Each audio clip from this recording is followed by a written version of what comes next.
diz não a Deus? Diz o tolo no seu coração. Não a Deus. Agora note bem, ele diz não a Deus, e a qualificação dele qual é? Tolo. Ele é tolo. Ele é alguém que acolhe mentiras e fábulas grosseiras. Ele é tolo. E aí tem o resultado, né? Corromperam-se, cometeram a detestar e vai embora. Né? Mateus 24, 5 e 11. Texto de domingo à noite. Tem que acabar esse texto. Ou esse texto desse. Esse texto já segunda semana. Vamos ver lá, 5 e 11, pode ler. Pois muitos virão em meu nome, dizendo, eu sou o Cristo, e enganarão a muitos. Vocês ouvirão falar de guerras e rumores de guerras, mas não tenham medo. É necessário que tais coisas aconteçam, mas ainda não é o fim. É o versículo 11 agora. Você estava lendo 6. 5 e 11. 5 e 11. 5 e 11. Vamos lá. E numerosos falsos profetas surgirão e enganarão a muitos. Ok. E você encontra na sequência do texto dizendo o seguinte: se fosse possível, enganariam os próprios eleitos. Então existe aí uma ressalva. Ou seja, eles encontram corações que são fáceis de enganar. A pessoa vai. Qualquer seita dá certo. Qualquer seita dá certo. É mais aqui no Brasil. Não, você inventou uma seita, dá certo. Não tem como dar errado. É sucesso garantido. Sucesso garantido. Teologia da moita, vai pegar a igreja da moita. Aí você faz aí, funda a igreja da moita. A igreja do arbusto. 2 Tessalonicenses 2, 9 a 11. A vinda desses perversos é Espera um pouquinho, segundo... Celso. O cara disparou, meu. O cara é do bó. Volta aqui. Vai, Capitão Nascimento. Atenção, Celso, lê para nós. 2 Tessalonicenses 2, 9 e 11. Lê aí para nós. A vinda desse perverso é segundo a ação de Satanás, com todo o poder, com sinais e com maravilhas enganadoras. Ele fará uso de todas as formas de engano da injustiça para os que estão perecendo, porquanto rejeitaram o amor à verdade que os poderia salvar. Por essa razão, Deus lhe envia um poder sedutor, a fim de que creiam na mentira. Ok. Existe aí, no caso aí, desses incrédulos, um castigo de Deus. Né? Vão crer na mentira. Aí é uma exacerbação já dessa incapacidade que eles têm. Deus ainda vai piorar. Eles vão crer em coisas absurdas, mais e mais. E 2 Timóteo 4, 3 e 4, que o Isaac vai ler para nós. Eles se recusarão a dar ouvido, pois virá o tempo em que não suportarão a sã doutrina, pelo contrário, sentindo coceira nos ouvidos, segundo seus próprios desejos, juntarão mestres para si mesmos. Eles se recusarão a dar ouvidos à verdade, voltando-se para os mitos. Ok.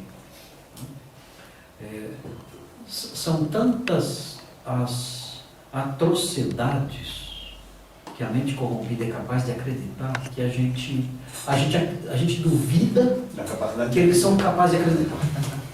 Não, você não acredita nisso. Romanos 1, né? Estou até com o texto aqui. Dizendo sábios, inculcaram-se loucos, se tornaram loucos. Aí ele vai falando que trocaram a glória de Deus imortal pela criação. Aí fala, por causa disso, Deus os entregou a paixões vergonhosas e assim vai. Ou seja, ele entregou eles a consequência do próprio pecado. E fala que eles se tornaram nulos em seus próprios raciocínios, obscurecendo-se-lhes o coração insensato. É uma situação realmente de incapacidade completa. Isaías 1 fala que até o boi e o jumento sabem quem é o Senhor, mas Israel não entende. É isso aí. Israel ainda. É isso mesmo. Mas o povo tem uma tendência natural mesmo a crer nessas mentiras, né? Tanto que, assim, no nosso contexto mesmo, as pessoas creem em tantas crendices populares, tantas coisas absurdas. Ah, não, se a moça faz assim, se o rapaz faz isso. Acreditam muito nessas coisas, na capacidade de palavras. O nosso dia a dia é cheio dessas crendices, ainda mais aqui no Brasil, não sei como é fora. Mas aqui no Brasil isso é muito intenso. As pessoas no trabalho, em coisas bobas assim do seu dia a dia, as pessoas creem que fazendo de tal jeito, de tal forma, e isso acontece assim, se influencia no cosmos, enfim. Eu acho que isso em certo sentido, quando aplicado à igreja, eu acho que isso tem um valor, tem uma certa utilidade para nós. Porque o crente é um diferencial. A gente vê o meio evangélico uma crendice tão tosca que você fala, essa pessoa não nasceu de novo. Não pode ser. Não pode ser. Porque não é possível que alguém que tenha uma mente transformada, que nasceu pela palavra, que o Espírito Santo habita, que nasceu pela verdade, né? Não é possível que ela creia nisso aí. Ela não pode estar seguindo esse homem. Não pode. Não tem como. Não há, o que ela expressa é aquela incapacidade mental e aquela facilidade de crer na mentira que é própria dos incrédulos. E pior, quando você chega para ela e ensina a verdade, se ela ainda pelo menos dissesse, caramba, é mesmo. Aí, foi o crente que foi enganado, coitado, ingênuo. Mas aí você mostra a verdade, a pessoa fica com raiva, resiste, se insurge contra você defendendo o absurdo. Você fala, não é possível, essa pessoa não nasceu de novo. Você vai nas igrejas pentecostais, tem gente ensinando que tem o dom de cura e curou pneu furado. Vipal. Curou pneu furado. O dom do Vipal. Negocinho que você põe. O pneu furou, ela foi lá, o pneu encheu, curou pneu furado. E aí o cara conta essa história, o pessoal levanta a mão, aleluia. É para glorificar de pé, igreja. Faz uma obra, Senhor. Uma palhaçada. É uma palhaçada. O pessoal, louvado seja. Esse cara é mentiroso, meu Deus, vocês não estão vendo que é mentiroso. Quer enganar vocês, está na cara isso. Não, nem pensar. Nem. Nossa. É aquela crença ali, convicta de que aquilo é de Deus. Então, quando eu vejo isso, eu falo assim, não é possível. Nem incrédulo aceita isso, a pessoa aceita. Então, é bom isso aí, em certo sentido. É bom. Você olha e fala, não, esse cara é o melhor. Uma vez eu lembro de ter ouvido aquele CDzinho, uma vez Paulo veio ver que eu comprei, acho que 3, do Espiritismo. Ele fala que, por exemplo, o Espiritismo mesmo na França tem pouquíssimos adeptos. Mas no Brasil é um negócio assombroso, né? Por quê? Porque ele não fecha, né? O negócio de reencarnação, por exemplo, não fecha. Eu volto, não sei o quê, não fecha com ele. E também, ele falou que típico nosso, né? Nossa cultura brasileira, como já disse mesmo, receber. Se o cara sai pela rua com um rato na cabeça e com 3, 4 ali, já tem um monte de gente atrás dele. É muito supersticioso o nosso povo. Então, quem tem também essa credulidade. Latino, em geral, né? No México existe um culto católico que venera a Santa Muerte. Eles adoram a morte. Sim, é um esqueleto. Eles adoram um esqueleto. É isso Parece, aí. bota lá um esqueleto com um véu por cima lá. Eles adoram a Santa Muerte. É o culto mais popular do que o próprio culto lá da Nossa Senhora deles lá, da Virgem de Guadalupe. E o que faz esse esqueleto? Fecha os dedos. E a morte não vem pegar vocês. A morte ainda lá, tá? Tem que apaziguar a morte para ela te esquecer. É uma entidade. Esqueleto. Ok, isso é muito popular, muito popular. Ok, então eles acolhem as fábulas mais grosseiras. Aí a questão do intelecto, essa incapacidade, né, Veja, por exemplo, a teoria da evolução. Eu Saindo, sempre- saindo do contexto religioso, indo para o contexto científico. Isso aqui não é, essa descrição não é da ralé.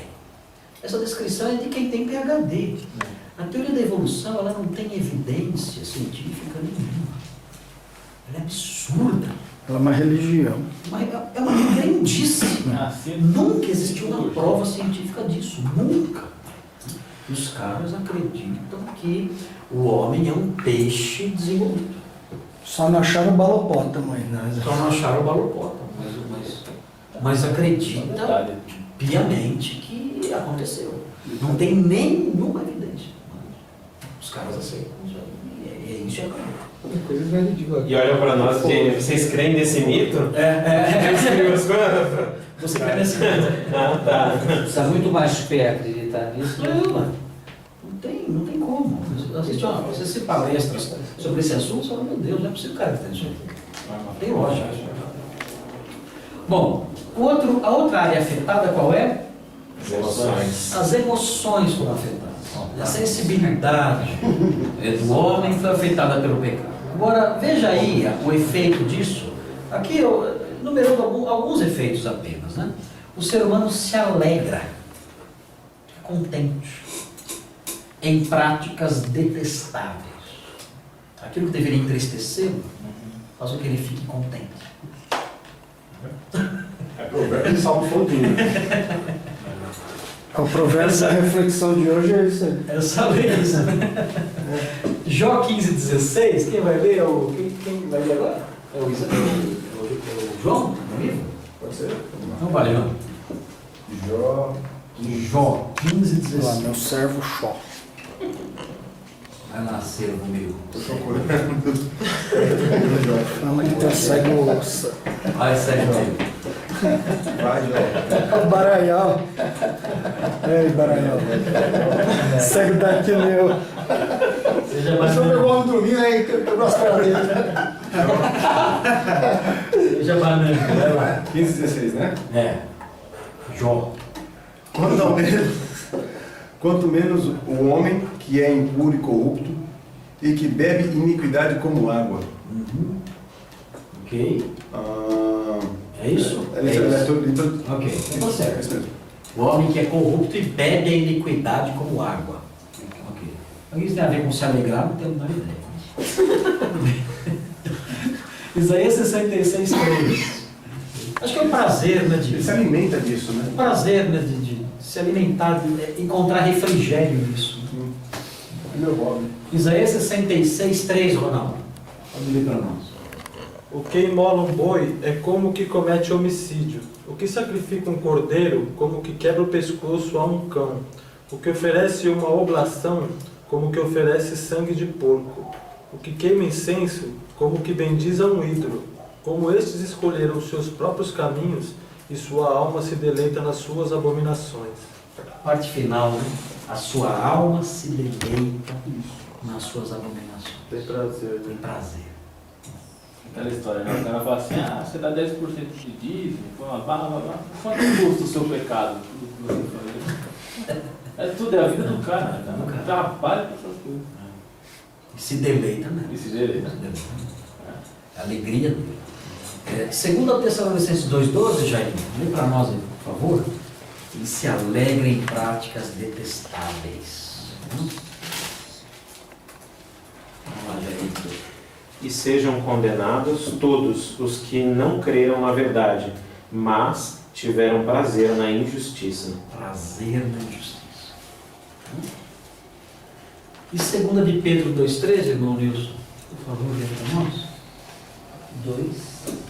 2,13. Segunda de Pedro.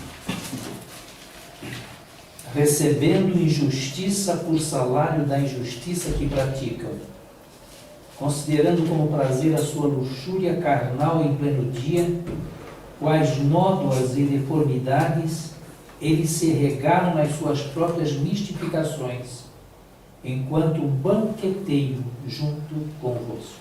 Olha aí. Eles se regalam nessas suas podridões todas. Então aí, ó, o deleite do homem no pecado.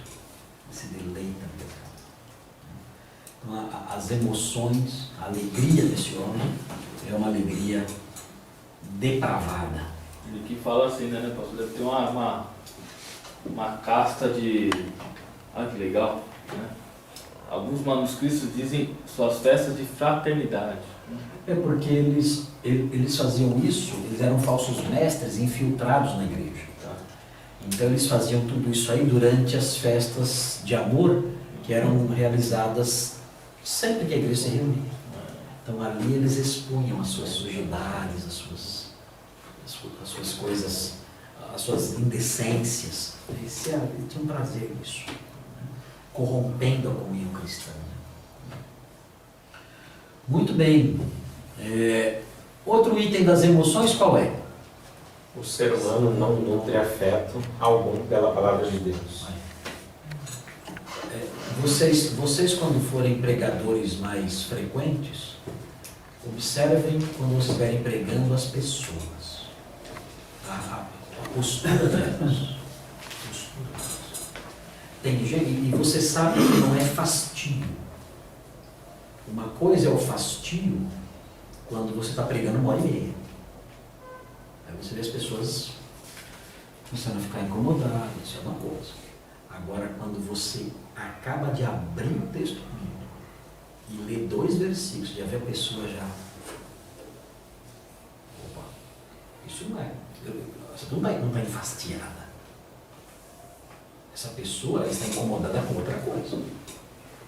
Ela já levanta, tem que sair, ela já começa a tomar água, ela Tá piriri. Nem comecei. Acabei de ler o texto. Está cansado? Você notar que não há aquele testemunho em que o salmista fala: na sua lei eu tenho todo o meu prazer, né? Ela é mel para mim, ela me alimenta, ela me... Aquele sentar na beirada assim do banco, né? Vai, preciso. Não, você tá... Quando uma piada suja, a pessoa fica 3 horas. Começa mais uma ilustração Você lá. começa a ler, você lê o texto, 3 versículos. Irmãos, olha isso. Esse versículo aqui. Logo esse para mim, Ele já começa já cochicha do lado. Você percebe nitidamente. A palavra de Deus é uma pedra no sapato. A pessoa não pode sentir o cheiro dela. Pode ser, mas nem o eco distante dela pode ter aqui. Ela torce o rosto, ela se desfigura. Você acabou de ler. Impressionante. Vai visitar alguém e fala: pessoal, eu vou ler um texto aqui. Você vê a desfiguração. Incômodo.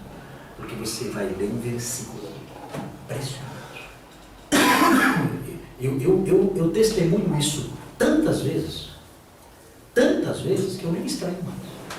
É assim, eu faço que eu não vejo, eu continuo meu trabalho, porque é isso. O ser humano é isso. Mas eu considerava uma coisa, poxa, falta de consideração, né, pessoa? Hoje não é falta de consideração. Quem dera fosse. Quem dera o problema fosse comigo. O problema é muito mais fundo. As emoções da pessoa estão tão corrompidas que a palavra de Deus causa náuseas, né? Passa mal. Passa para vomitar. É porque Deus falou para Samuel, né? Faz o que eles estão dando, dá o rei para eles, porque eles não estão ignorando vocês, estão ignorando a mim. Então, trabalhe. Faça esse trabalho, porque isso aí é. Eu me lembro que há muitos anos atrás, vários anos atrás, teve um filme que o nome do filme era um filme sobre um marido, um homem, que era casado tudo, e ele teve um caso extraconjugal. E a moça com quem ele teve o caso, ela se apegou a ele de forma doentia.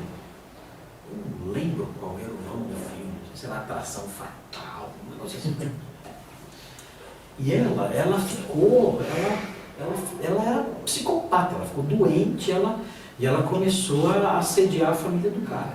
Ela era com o Michael Douglas lá, né, ele era jovem, e ela começou a assediar o cara e começar a fazer coisas e tal. E aí um dia, essa é engraçada, é aquela tipo, eu não lembro do filme todo, mas Que é a Atração Fatal? acho que é Atração Fatal, eu não lembro o nome do filme, com o Michael Douglas. Né? Michael Douglas.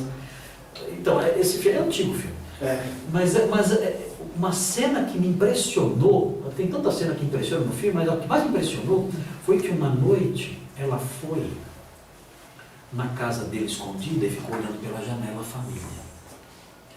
E ele estava, a esposa e a filha, alegres ali e tal, brincando, conversando e tal. Ela ficou olhando a família em paz ali, família reunida, alegre, aquele momento gostoso. Ela ficou olhando aquilo e começou a vomitar. Ela não podia ver aquilo. Era uma coisa que fez mal para ela. Eu vejo o incrédulo diante da palavra de Deus desse jeito. Uma coisa bonita, uma coisa santa, uma coisa anta, aquilo faz mal. E vomita, se deixar ele vomita. É isso. Né? O texto de Jeremias 6, versículo 10, ajuda a gente a ver esse perfil ali. Né? Quem vai ler é Quem agora? Então, pode ler, pessoal. A quem posso eu falar ou advertir? Quem me escutará? Os ouvidos deles são obstinados e eles não podem ouvir. A palavra do Senhor é para eles desprezível, não encontram nela motivo de prazer. Ok? Claro isso aí, né? Eles não querem ouvir, a palavra de Deus é motivo de desconforto. Ok. O último item das emoções, qual é? Veja lá, o enunciadozinho ali. O ser humano ama as trevas, mas odeia Cristo e seus discípulos. Não se assuste, mas essa é a realidade. João 3,19, o Fernando vai ler. João 3,19. Este é o julgamento. A luz veio ao mundo, mas os homens amaram as trevas, e não a luz, porque as suas obras eram más. Olha aí as emoções. Os homens amaram as trevas. A luz veio, mas eles amaram as trevas. Outro texto é o 15, 18 e 19. Celso, pode ler para nós aí? Sim. Se o mundo os odeia, tenham em mente que antes odiou a mim. Se vocês pertencessem ao mundo, ele os amaria como se fossem dele. Todavia, vocês não são do mundo, mas eu os escolhi, tirando-os do mundo. Por isso o mundo os odeia. Ok? Olha as emoções de novo. Odeia Cristo, odeia seus discípulos. Esse é o sentimento do mundo. Ódio contra os discípulos de Cristo. E o último texto aí, nessa parte, é 1 João 3,13. Vamos ver esse aí. João 3,13.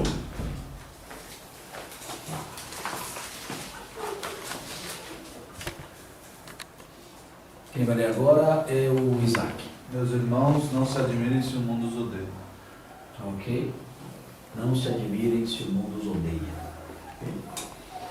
Então, tem aí então, o intelecto, a mente, o intelecto e as emoções. Tudo isso está afetado pelo pecado, depravado, né? É assim que a situação está. Esse é o ser humano.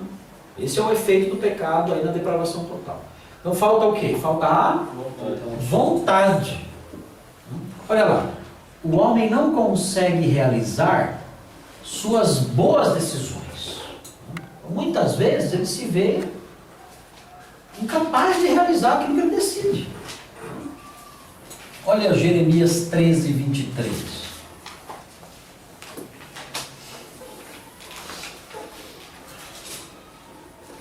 Jeremias 13, 23 é o João agora. Será que o etíope pode mudar a sua pele? Ou o leopardo as suas pintas? Assim como também vocês são incapazes de fazer o bem. Vocês estão acostumados a praticar o mal. Okay? A incapacidade de mudar a cor da pele. É nesse nível a coisa. Não dá. E não é depravado, não, é lindo. Não dá para a pessoa mudar. É como a cor da pele, não tem como mudar. Romanos 7, 15 a 23, a gente já leu aí, vamos ler de novo. Romanos 7, 15 a 23, mostrando aí, né, até, será que nós ainda temos a corrupção em nós ou não? Claro, a corrupção, a depravação ainda está em nós, temos elementos dela em nós, sim. Veja lá Romanos 7, 15 a 23, quem vai ler é o João Ivo? É o Isaac, agora eu acho. Quem é o Isaac? É o Ronaldo. É o Ronaldo. É o Ronaldo? É o Ronaldo. Então vai, Ronaldo. Porque nem mesmo compreendo o meu próprio modo de agir, pois não faço o que prefiro, e sim o que detesto. Ora, se faço o que não quero, consinto com a lei, que é boa. Neste caso, quem faz isto já não sou eu, mas o pecado que habita em mim. Porque eu sei que em mim, isto é, na minha carne, não habita bem nenhum, pois o querer o bem está em mim. Não, porém o efetuá-lo. Porque não faço o bem que prefiro, mas o mal que não quero, esse faço. Mas, se eu faço o que não quero, já não sou eu quem o faz, e sim o pecado que habita em mim. Então, o querer fazer o bem, encontro a lei do que é mal que reside em mim.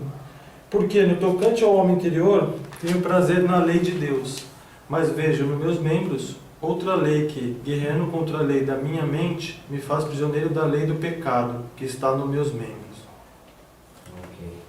Aí, essa luta da vontade, né? Especialmente no campo das paixões. Ok. O outro item que mostra a vontade corrompida, qual é?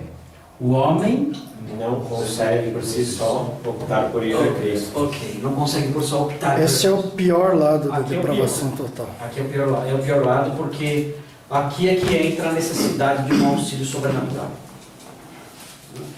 E isso aí é bem fundamentado, olha lá. João 1,13. João 1,13, quem vai ler agora? Agora é o Jair.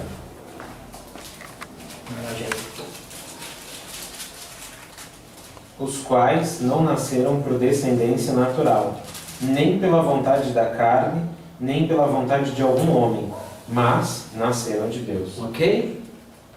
Então a vontade através da qual eles nasceram não foi humana. Porque simplesmente essa vontade humana não pode realizar isso. Mas a vontade de Deus. O capítulo 6 agora, irmão Nilson, leia o 44. São 2 versículos só. É o 44 e o 65. Ninguém pode vir a mim se o Pai que me enviou não o trouxer. E eu o ressuscitarei no último dia. Ok? E o 65? E prosseguiu: por causa disto é que vos tenho dito: ninguém poderá vir a mim se pelo Pai não lhe for concedido. Ok? A pessoa não pode decidir ir a Cristo por si mesmo. Só se o Pai conceder. Então, é legal isso aí por causa da gente, né? Por que eu fui até o Senhor? Por que eu fiz isso? Se eu era tudo isso aí. Então, só tem uma explicação. A graça de Deus que me capacita. Pegou para a mão e levou. Ele pegou para a mão e levou. O que a menina fala desse 44? Desse 44?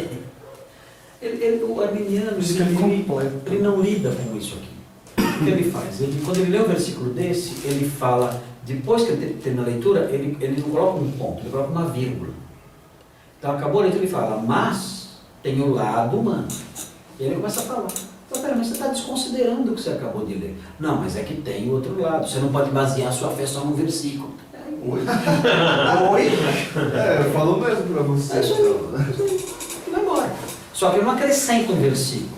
Ele fala o que ele acha. O arminianismo é muito intuitivo. O arminianismo não é uma...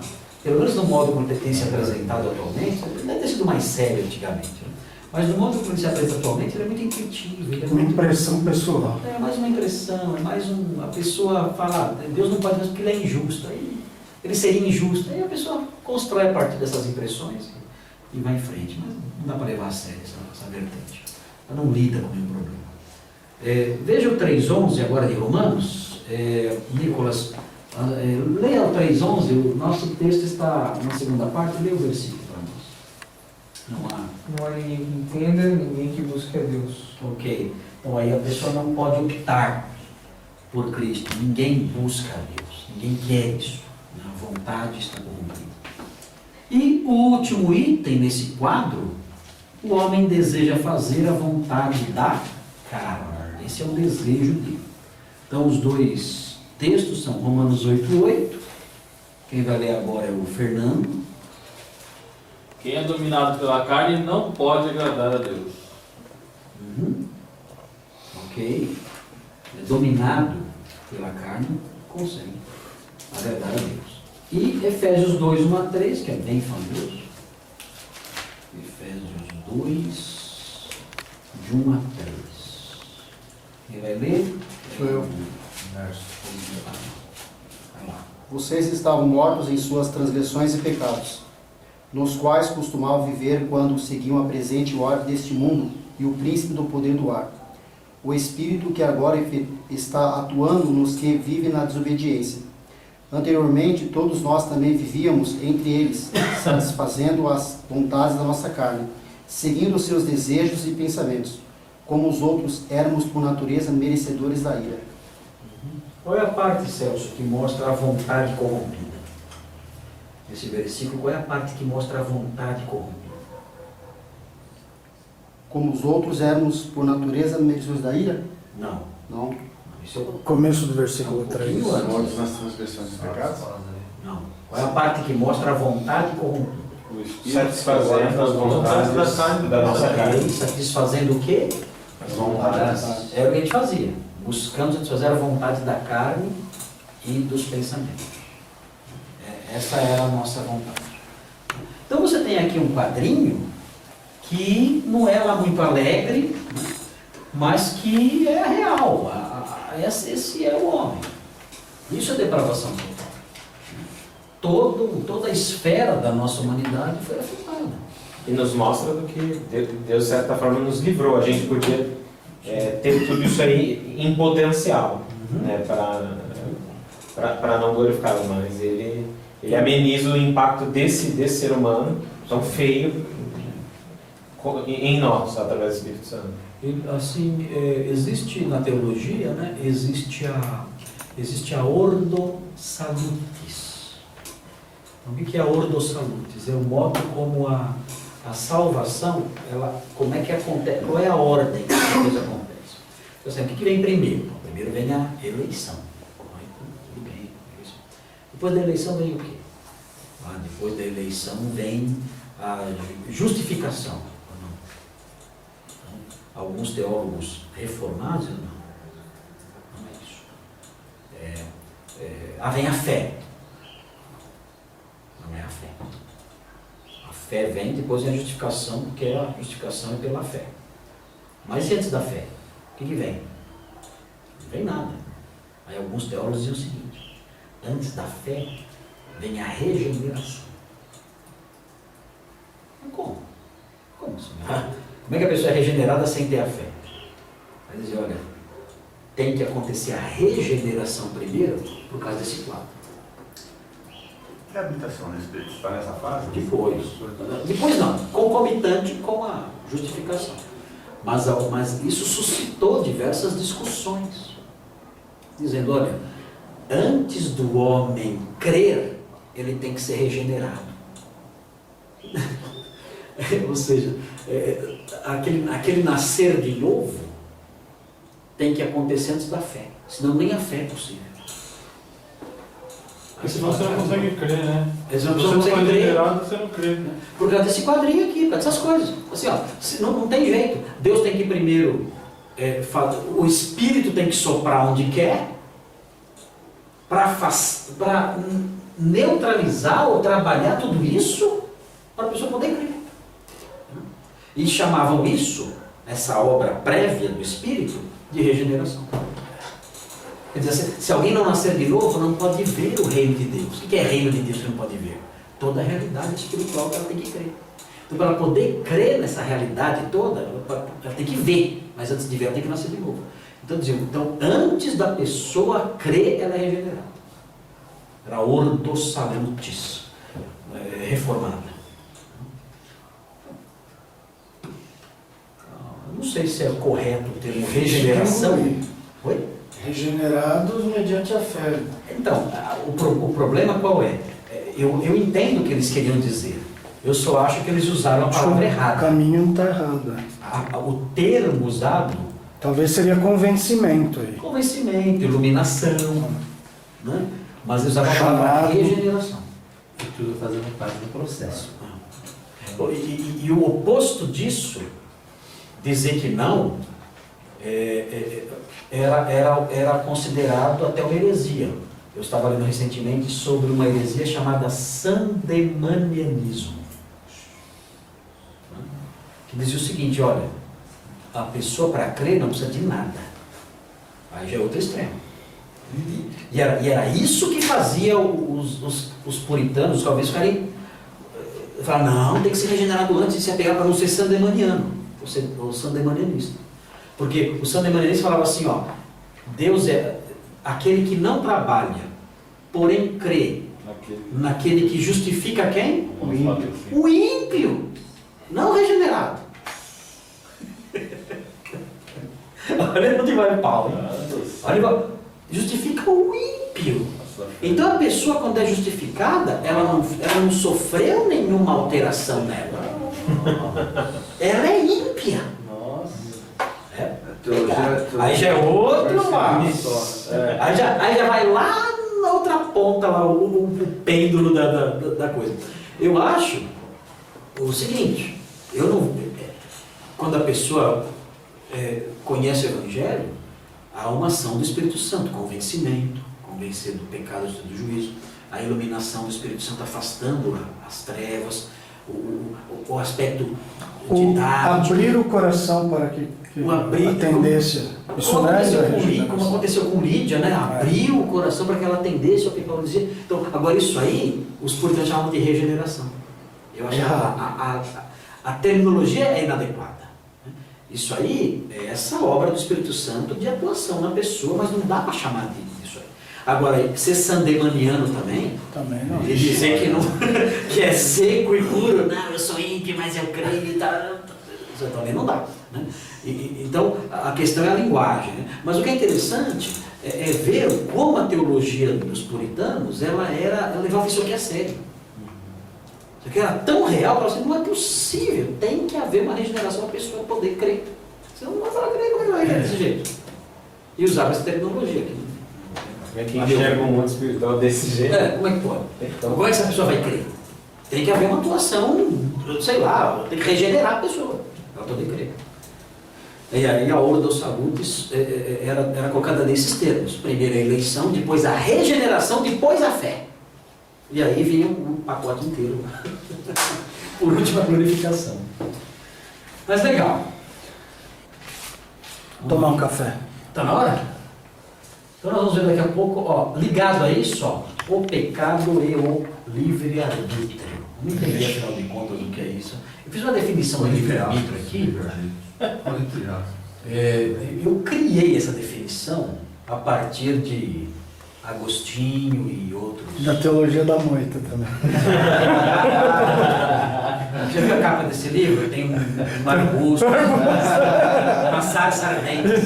Pois é, uma ciência da moita.